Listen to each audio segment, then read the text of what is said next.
크기 성질의 첫 번째 것으로 틴달 효과라고 하는 것이 있습니다. 틴달 효과는 다른 말로 틴달 현상이라고도 하죠.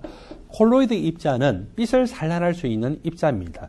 따라서 콜로이드 입자가 분산되어 있는 콜로이드 분산액은요, 거기다가 샘빛을 비추게 되면은 빛이 산란되어서 빛이 진행되는 경로가 관찰될 수가 있습니다. 여러분들 영화관에 청소를 잘 할까요? 잘 안 할까요? 영화관에 청소를 굉장히 잘해요. 여러분들 집 안방보다 영화관의 청소를 더 잘하기 때문에 영화관이 훨씬 더 깨끗할 거예요.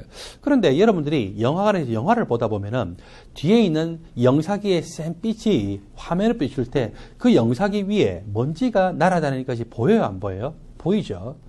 여러분들 집보다는 훨씬 먼지가 적은데도 불구하고 왜 그 먼지가 관찰되냐면은 영사기 빛 자체가 워낙 센 빛이기 때문에 먼지 입자들이 콜로이드 입자인데 그 먼지 입자들이 어때요? 빛을 산란시키면서 그 빛이 진행되는 경로가 관찰되기 때문에 나타나죠. 그래서 여러분들 이 LCD 프로젝션을 보면은 여기도 센 빛이기 때문에 저 빛 주위를 보면은 평소에 이 교실 또는 이 강의실에 보이지 않던 먼지들이 날아다니는 것이 보여요. 이 모든 것들이 뭐라고요? 틴달 효과라고 할 수가 있겠죠. 안개가 많이 끼었을 때, 여러분 자동차 헤드라이트를 비추면은 평소에는 자동차 헤드라이트를 비추었을 때 이 헤드라이트가 이런 식으로 직진하는 거구나 이게 관찰이 안 되는데 평소에는 그냥 앞이 훤해요. 앞이 훤한데 안개가 낀 날에 자동차 헤드라이트 또는 안개등을 탁 켜면은요 이렇게 빛이 탁 진행되는 이 경로가 관찰이 될 수가 있어요. 왜? 안개 입자들이 다 물 분자들이 수조 개, 수십조 개, 수경 개 모여가지고 이 형성된 콜로이드 입자이기 때문에 빛을 산란시켜서 그 진행되는 경로가 관찰됨으로써 나타나는 현상이죠. 용액은 용매도 그렇고 용질도 그렇고 그 입자의 크기가 1나노미터 근처거나 그보다 더 작아요. 따라서 샘빛을 비춰봐야 빛이 그냥 이 앞이 훤하지 빛이 진행되는 경로가 관찰이 안 되죠. 근데 콜로이드 분산액에다가 샘빛을 비추게 되면 이 콜로이드 입자들이 어떻게 합니까? 빛을 탁 산란을 시켜요. 산란을 시켜서 빛이 요 길을 지금 통과하는 거구나 라고 하는 것이 관찰된다는 것이죠.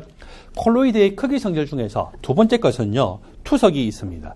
투석이라고 하는 것은 콜로이드 입자가 비교적 크고 그 콜로이드 입자가 크기 때문에 투석막을 통과하지 못하는 것을 이용을 해서 콜로이드 입자와 또 입자 크기가 작은 입자들을 분리하는 것, 그걸 우리가 투석이라고 할 수가 있겠죠.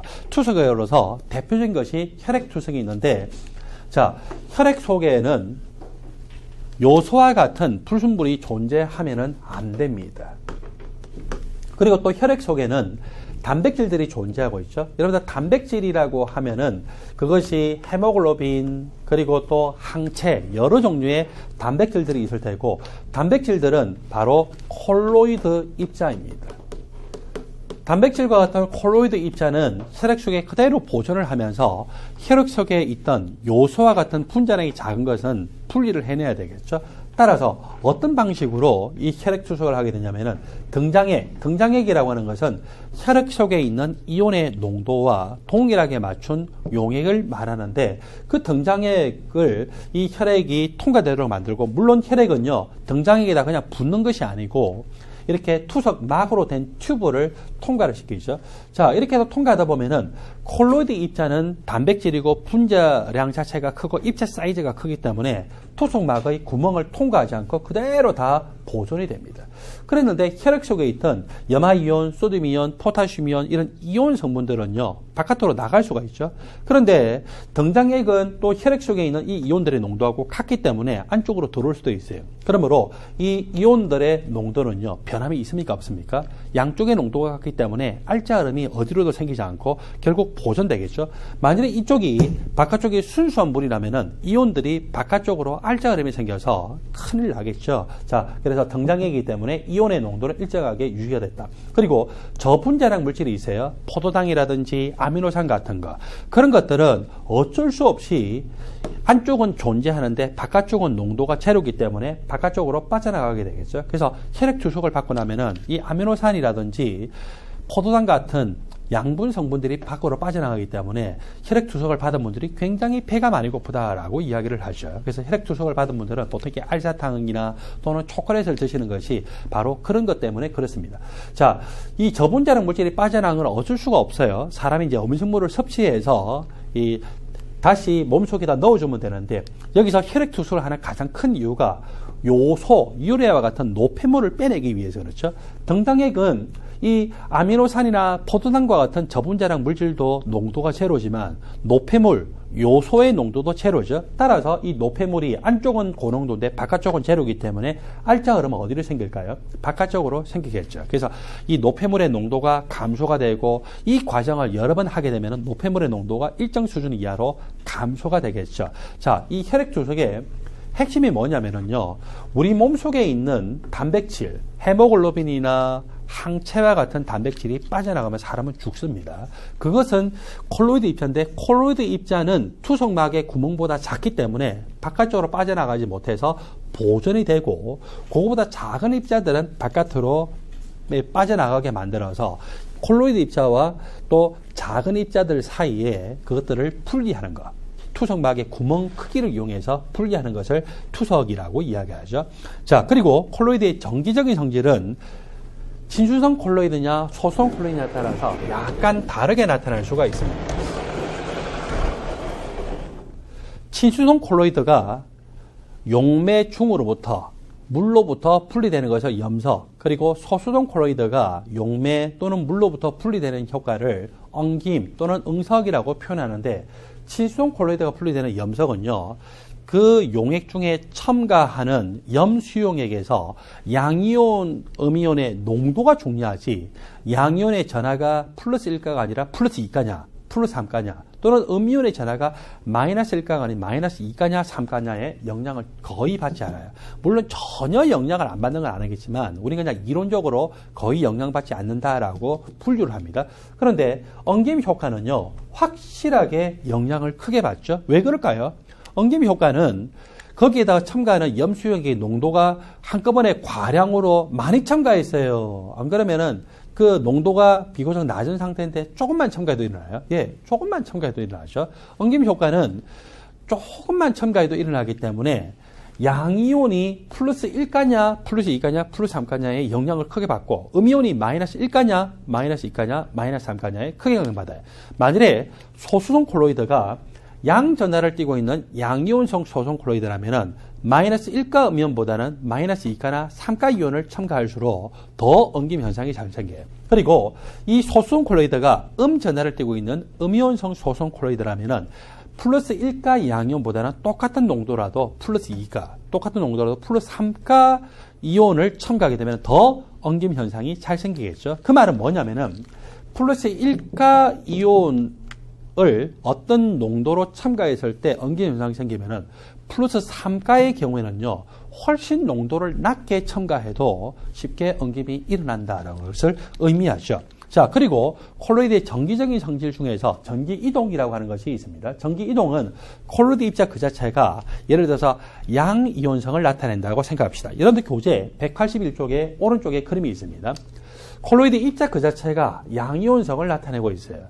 그러면은 이 양이온성을 나타내고 있기 때문에 우리가 전류를 흘려주게 되면 어느 극으로 이동할까요? 마이너스 극으로 이동을 하겠죠. 그래서 이렇게 콜로이드 입자가 자기가 정기적인 성질을 나타내기 때문에 자기 전하와 반대 전극적으로 이동하는 현상을 전기 이동이라고 하고, 이것도 콜로이드의 정기적인 성질로부터 비롯되는 것이겠죠. 그리고 마지막으로 브라운 운동이라고 하는 것이 있는데, 브라운 운동은요, 이 콜로이드의 크기 성질도 아니고 콜로이드의 정기적인 성질도 아니고 제3의 성질입니다.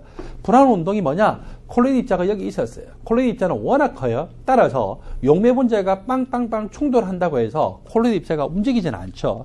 그런데 아주 가끔씩 굉장히 큰 운동 에너지를 갖고 있는 용매 분자가 우연히 충돌했어요. 그럼 어때요? 이 콜로이드 입자가 약간 이동을 해요.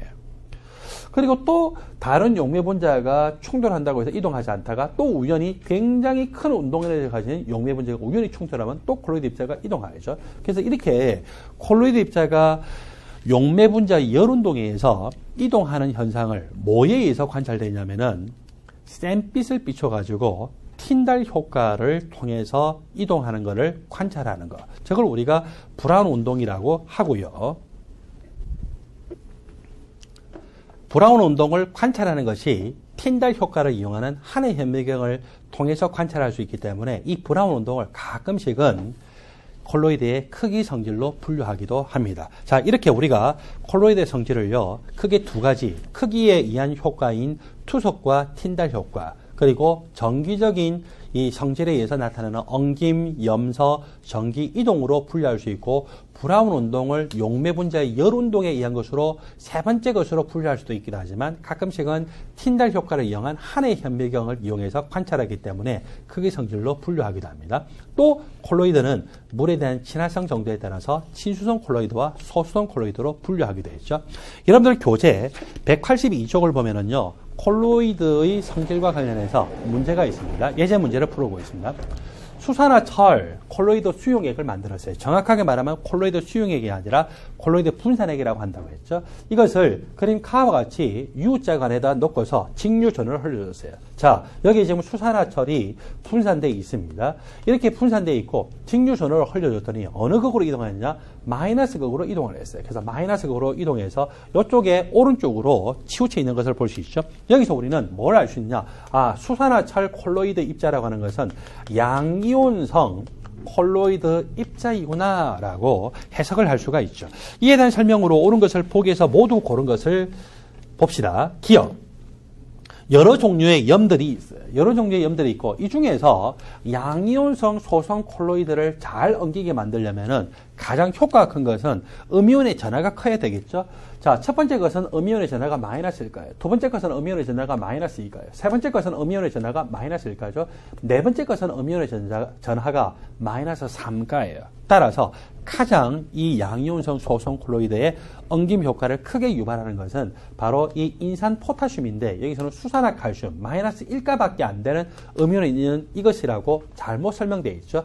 기획의 설명은 틀렸습니다. 니엄 가의 콜로이드 수용에다가 샌빛을 비추면은 기본적으로 빛이 산란되면서 빛에 진행되는 경로가 관찰되는 틴달 효과가 나타나겠죠. 그래서 이 니언의 설명은 옳은 설명입니다. 그 다음에 가의 콜로이드 수용액은 콜로이드 입자 주위에 뭘 형성한다고요? 정기적인 이중점을 형성합니까? 예. 왜냐면은 수산화철과 같은 콜로이드는 친수성 콜로이드가 아니라 소수성 콜로이드죠. 그래서 어떻게 해서 이 소수성 콜로이드가 이렇게 유지가 되냐라고 하는 것에 대해서 설명하고 있습니다. 정기적인 이중점을 형성하고 그 입자 간에 제일 바깥쪽에서는 똑같은 플러스 전하를 나타내는 두 번째 전기층 때문에 반발력이 생기고 그것 때문에 비교적 안정화되죠. 그래서 친수성 콜로이드에 비해서는 비교적 불안정한 소수성 콜로이드가 이 분산액이 형성된 것을 볼 수 있습니다.